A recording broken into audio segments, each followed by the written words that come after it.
The hospice sign-in log says I visited my grandfather every single Tuesday for the last 11 months of his life. 47 Tuesdays. My name, my careful signature, week after week. Here's the problem. I live 400 miles away. I can prove where I was for every one of those dates, and I have not spent a Tuesday in my hometown in 2 years. Here's the bigger problem. I have an identical twin, and here's the thing I found in a felt-lined drawer that I still can't hold without my hands shaking. My grandfather knew. He knew the whole time, and what he did about it is the reason I'm typing this at 2 in the morning. Let me back up. I'm Lena. I'm 37. I'm a project manager for a construction firm, and 2 years ago, my husband Theo and I relocated 400 miles away for his job. I want to start with the guilt, because the guilt is the soil this whole thing grew in. My grandfather, Sol, was 86, and he was my favorite person alive.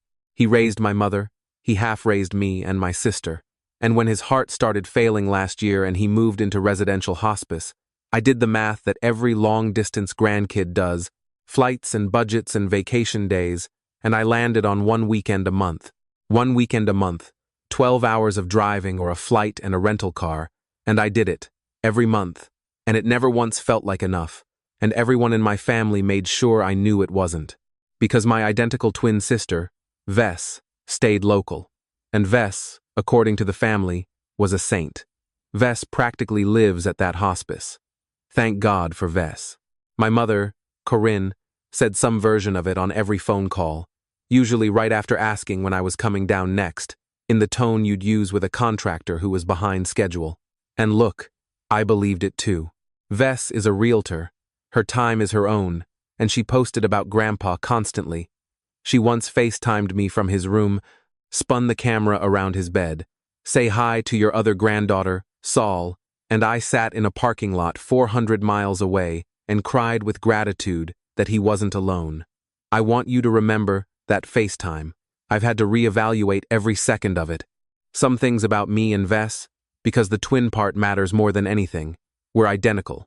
Same face, same voice on the phone, same laugh.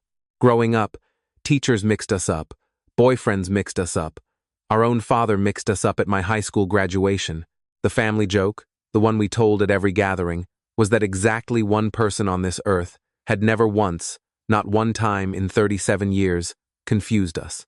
Grandpa Sol. He could tell us apart on the phone from a single hello. He could tell us apart from behind. Nobody knew how he did it, and he'd never say, he'd just tap his temple and say, "A man should know his own board." Hold on to that sentence. It's load-bearing. One more difference between us, and it's the only one that ever mattered to this story. Chess. Sol taught us both when we were 9. Vess took to it, played him for years. Real games, trash talk, the whole ritual.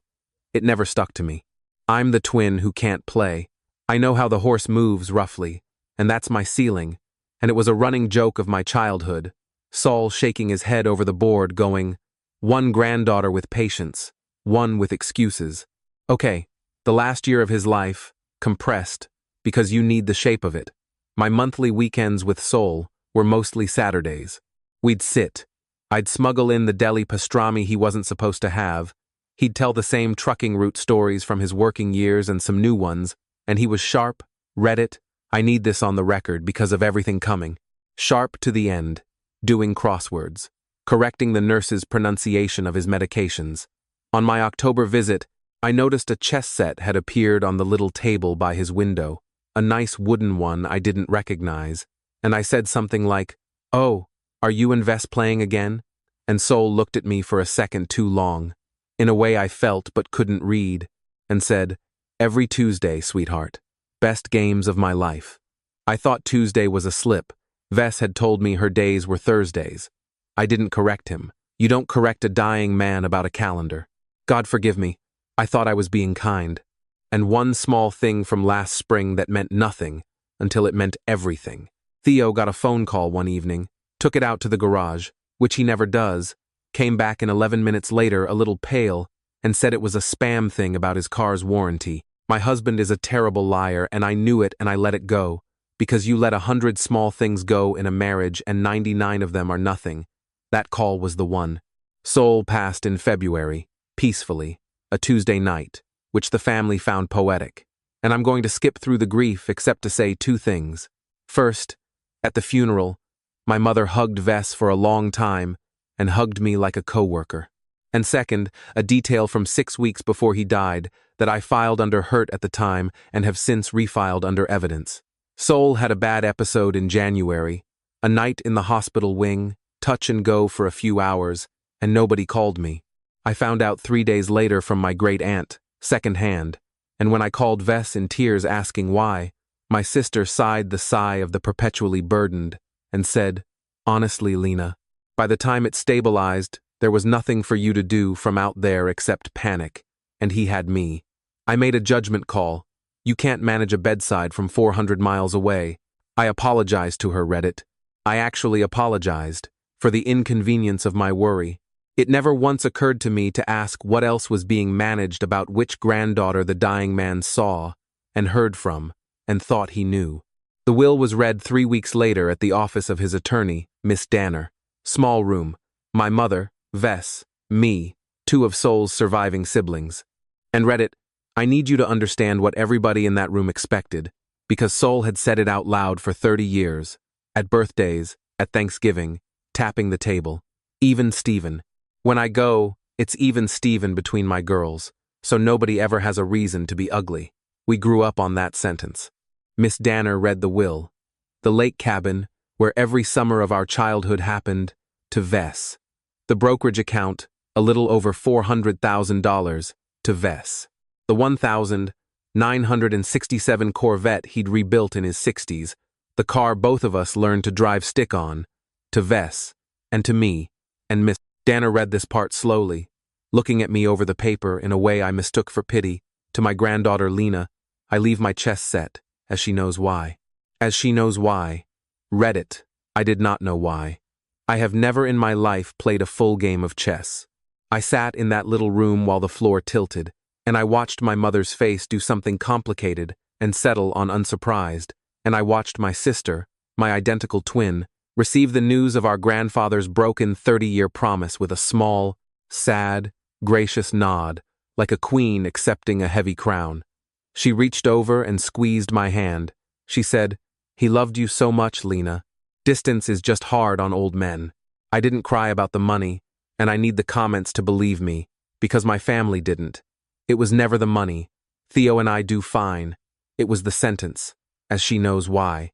It was a message from the person who knew me best, in a language I apparently didn't speak, and everyone in my family decided the confusion on my face was greed, doing arithmetic.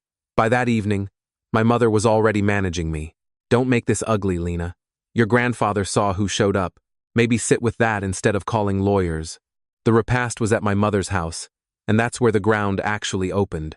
I was refilling coffee cups, doing the daughter job, and Sol's youngest sister, my great-aunt, caught my wrist, patted it, and said, "Warm as anything, I have to tell you, your grandfather loved your Tuesday talks.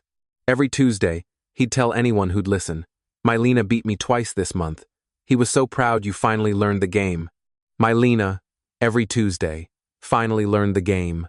I stood in my mother's kitchen holding a coffee carafe, 400 miles from the city, where I have spent every Tuesday for 2 years, and I felt the exact physical sensation of a puzzle piece going into a slot I didn't know my life had, the chess set by his window. Every Tuesday, sweetheart, best games of my life. I hadn't misheard a dying man's calendar slip. Somebody had spent 11 months of Tuesdays being me. I want to be honest about the next 48 hours, because I did not go straight to war. I went to my calendar like a crazy person, as if I might discover I'd been sleep-flying home on Tuesdays. I made Theo talk through dates with me at midnight. And then I did the thing my job has trained me to do for 15 years when a schedule doesn't reconcile. I requested the source documents, through Miss Danner, as a beneficiary with a stated concern about the estate. I formally requested a copy of the hospice's visitor sign-in log for the final year of Sol's life. It took 9 days. It came as a PDF, and I opened it at my kitchen table with Theo standing behind me, and there I was, Lena, signed in at 2:10, 2:15, 2:05, every Tuesday, 47 Tuesdays across 11 months, in careful, unhurried handwriting that is not mine. Handwriting I have known my whole life, from birthday cards and borrowed sweater notes, and the back of every photo in my mother's albums. My sister didn't just visit our dying grandfather twice a week.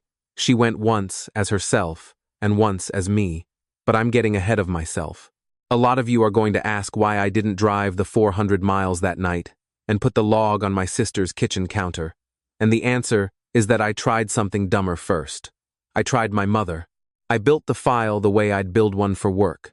The log, printed, my office keycard records, which show me badging in 400 miles away on 39 of those 47 Tuesdays. Airline history showing my monthly trips, all weekends. 2 dated dentist appointments. I am, professionally, a person who reconciles schedules, and this was the cleanest reconciliation of my career. Somebody signed my name into a hospice 47 times while I was provably in another state, and the somebody had my face and my mother's phone number. I drove down on a Saturday and laid it out on my mother's dining room table, page by page, calm, no accusations, just, Mom. Look at the dates. Look at the handwriting. Who does this look like? And read it. My mother looked at 11 months of forged Tuesdays for maybe 90 seconds, and then she looked up at me, and I watched her choose. I actually watched it happen. The moment a parent picks a child, it has a physical look, like someone stepping over a puddle. She said, "What I see is a grieving girl who lost the will fight before it started, trying to turn her sister's devotion into a crime. Vess was there, Lena. Whatever name got scribbled in whatever book, she was there, and you weren't. And your grandfather knew the difference, apparently better than any of us. Whatever name got scribbled in whatever book. That's my mother, describing 11 months of identity forgery at a medical facility. Vess's response, when the family group chat inevitably lit up, was a masterpiece, and I want it preserved here for the historical record. She did not deny signing my name. She didn't address it at all. She posted one long, wounded paragraph about grief making people paranoid, about how she'd carried the visits alone for a year while certain people optimized their guilt from a comfortable distance, and she ended it with, and I quote, "If it helps Lena to believe conspiracies instead of a will, I forgive her. Grandpa would want me to." 14 relatives reacted with hearts. My own godmother texted me a therapist's phone number.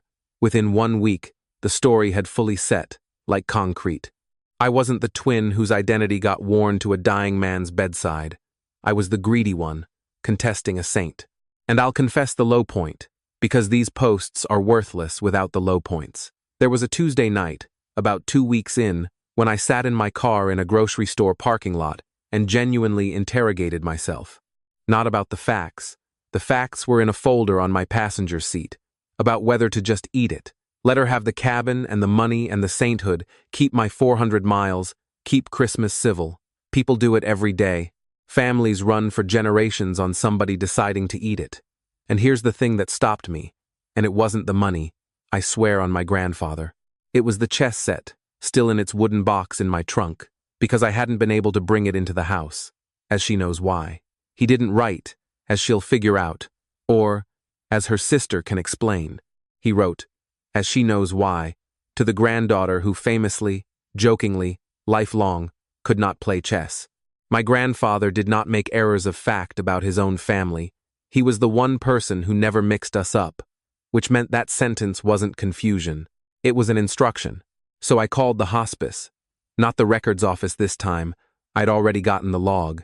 I asked for the nursing staff who'd worked Soul's wing, and I got transferred twice, and then a voice picked up, older, calm, and I said, "My name is Lena. I'm Soul's granddaughter." And there was a pause on that line. Read it. A pause with weight in it. And the woman said, "Which one?" I said, "The real one, I think, is what I'm trying to say." And the nurse, her name is Dara, said, quietly, like she'd been holding it 11 months, "I wondered when you'd call, honey. He said you'd be along after the will. He left instructions with me, too." And then she asked the question that reorganized my entire year. She said, "Have you opened the chess set?" "Not the box, sweetheart. The drawer.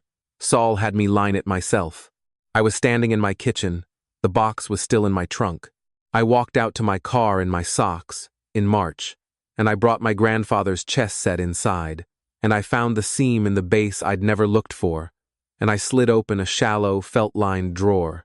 Okay, This is the part I've rewritten 4 times, because everything in this drawer is in my grandfather's handwriting or my grandfather's voice, and I want to get him right. 3 things were in the felt. A letter, 6 pages, in Sol's small block print, a little digital voice recorder, the kind you buy at an office store, with a paper label on it that said, "Play me second," and a photocopy of a legal document with /in. Danner's letterhead, which I did not understand yet, dated 4 months before he died. The letter first.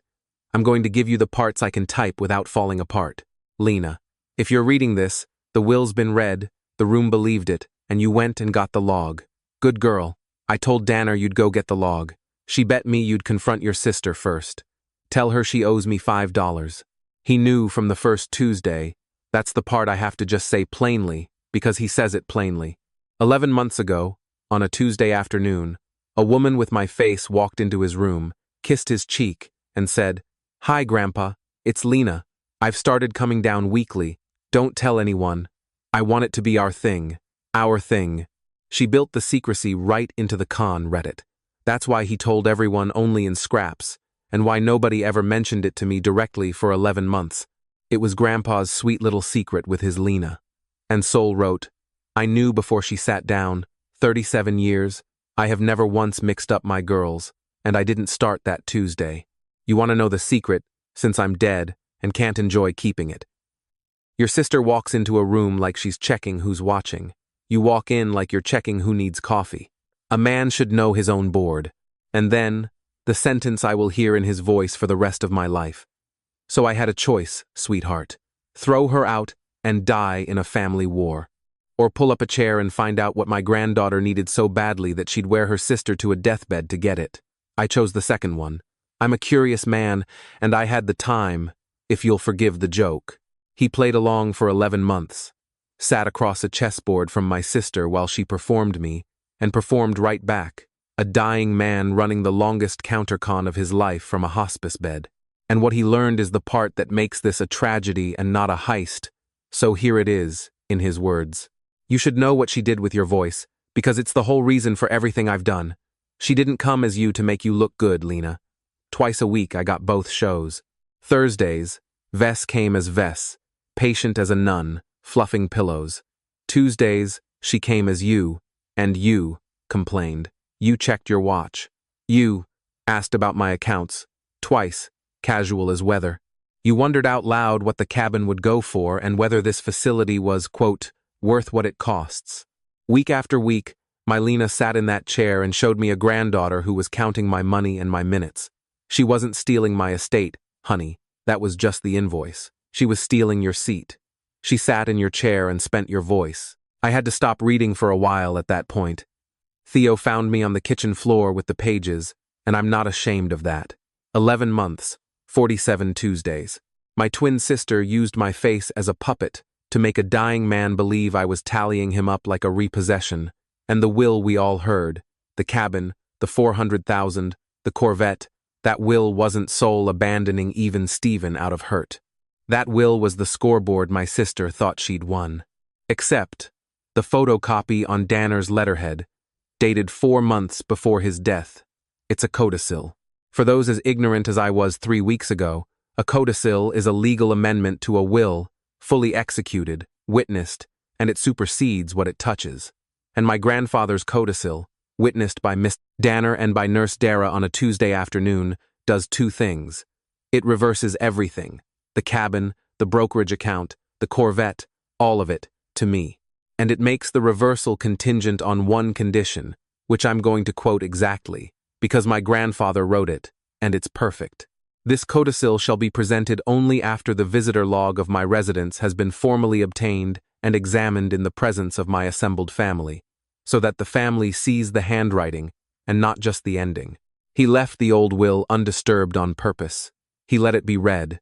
He let Vess have her gracious nod, and her heavy crown, and her 14 heart reactions, because, and this is the letter again, a trap you spring early only catches a story.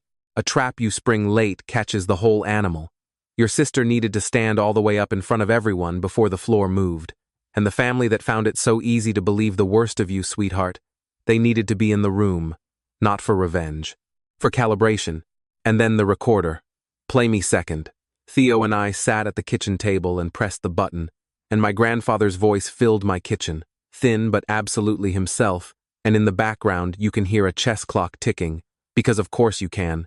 He recorded it with Nurse Dara as witness, states the date, states his full name, states, dry as toast, I am of sound mind, which the following 11 months should prove better than any doctor's letter. And then he documents it. The first Tuesday, the pattern, specific dates, specific things Lena said about his accounts, cross-referenced, read it. My dying grandfather kept a notebook, and near the end of the recording, there's a long pause, and the chess clock ticks, and he says the thing that broke me and rebuilt me in the same 10 seconds. To my Lena, the real one. She came every Tuesday pretending to be you, so I spent every Tuesday pretending to believe her. Don't you dare feel guilty about your 1 weekend a month, sweetheart. You came as yourself. That's the whole game, right there. And when you see your sister, ask her who won more games. She'll understand the question. The spam call, by the way. The one that sent my husband to the garage last spring. That was Sol. He'd called Theo to confirm the one fact his whole trap balanced on. That I still, at 37, could not play chess. That the Tuesday granddaughter cheerfully winning games was a technical impossibility. And when Theo, panicking, asked if he should tell me, my grandfather said 7 words my husband has been carrying for a year. Don't tell her. Let me handle my own board. My husband kept a dying man's secret, and I have decided, on balance, after some loud conversations, that I married well. It's been 2 months since the drawer, and here's how my grandfather's endgame played out, because it did play out, exactly as he choreographed it, move by move, from a hospice bed, by a man who is no longer alive. I have goosebumps typing that, and I've had 2 months to get used to it. Per the codicil's condition, Miss Danner scheduled what she formally called a supplemental estate meeting. Her conference room, a Thursday, 4 weeks ago. My mother came. Sol's 2 siblings came. Vess came, in a beautiful gray coat, with the mild put-upon patience of a woman attending her paranoid sister's tantrum, because that's all anyone had been told, that a beneficiary had raised a records question that needed formal resolution. She sat down across from me and said, gently, for the room, I hope after today we can start healing, Lena. Read it. I said nothing. I have learned from the master that silence is an opening move. Miss Danner slid the visitor log to the center of the table, opened to a flagged month. Then she slid a second exhibit beside it. And this was the detail my grandfather couldn't have planned but would have loved, the detail that ended it before a single word of the letter was read. The same log, the same pages. Because Vess, visiting twice a week for 11 months, had signed that book in 2 names. Tuesdays as Lena, Thursdays as herself. 47 forged signatures and 40-some genuine ones, interleaved, the same pen half the time. The same little flourish on the final letter, side by side, page after page, in a book she never imagined anyone would read as a document. She had, in the most literal sense possible, signed her own confession 90 times. My mother reached out and turned the log around to face herself. She looked for a long time. She's known both our handwritings for 37 years, longer than anyone but Sol. And I watched my mother's face do in reverse what it had done at her dining table, the puddle unstepped over, and she put her hand flat over her mouth and did not take it off for the rest of the meeting. Vess said, anyone can copy a signature. 6 words. Her first and last move. Then Ems. Danner read the codicil aloud and pressed play on the recorder, and my grandfather's voice, with its chess clock ticking, walked the assembled family through 11 months, dates and quotes, of what his Tuesday granddaughter had done with my face. Nobody moved. Sol's youngest sister cried without a sound, and when the recording reached its final line, ask her who won more games, my sister, who had been staring at the table with the expression of a woman rapidly recalculating her entire architecture, flinched, just once, because she understood the question. He'd beaten her, read it, week after week, an 8-6-year-old man in heart failure had sat across from her $500 coat and her stolen face and beaten her at chess while cataloging her crime, and she'd chalked it up to going easy on a dying man. The letter's line about it is the one the family quotes now. She played 11 months, thinking I was the mark at the table. Sweetheart, in 50 years of chess, I have never once been the mark at the table. The codicil executed. The cabin, the brokerage account, the Corvette, reversed to me in full. And soul being soul, there was one bequest for Vess in it, one line, and I watched Miss Danner deliver it with a completely straight face. To my granddaughter Vess, I leave the black pieces of my chess set, because she always did insist on playing both sides. Consequences, honestly rendered. There were no criminal charges. I looked into it, I'll admit that, and the attorney's view was that forging a visitor log isn't the crime people assume, and the estate fraud it serviced got neutralized by the codicil before it ever technically succeeded, and dragging it further meant years of my life in rooms with her. So her sentence is the one my grandfather designed, which is that everyone knows. Every heart reaction relative, my godmother with her therapist's number, the aunts who praised her devotion at the funeral, all of them sat in that room or heard about it within a week, in detail, with exhibits. Vess put her house on the market in April. She's 2 states away now. She sent me exactly one text, 6 weeks after the meeting, at 1 a.m. It said, "Did he really know the whole time?" I looked at it for a long while, and I typed back the only sentence that was ever going to close this. "Ask yourself who won more games." She hasn't replied. I don't expect she will, and I've stopped checking, mostly. My mother came to see me. Corinne drove the 400 miles herself, which she has never once done, and sat in my kitchen and did not perform. She said, "I chose wrong at my own table. You brought me proof and I chose comfortable. No excuses attached," which is how I knew it was real. We're rebuilding.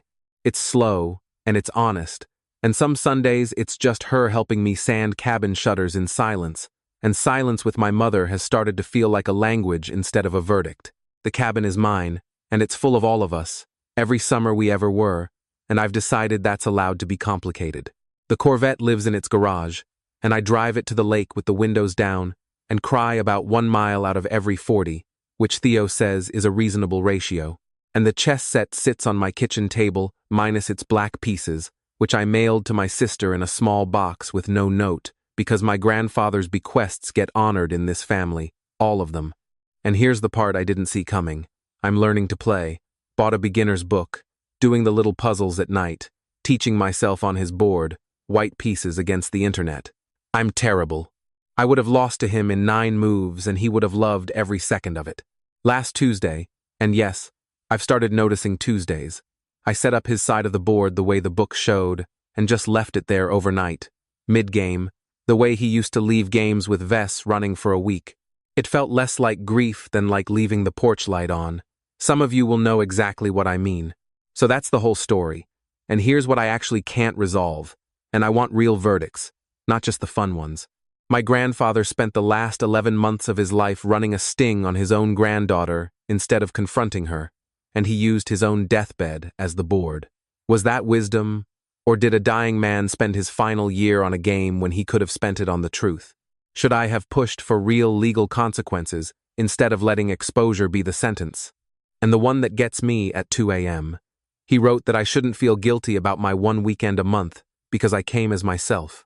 But my sister was there twice a week for 11 months, and some part of her visits, even the stolen ones, kept an old man company at the end of his life. Does that count for anything at all? Or does the mask cancel every hour behind it? What would you have done with the black pieces?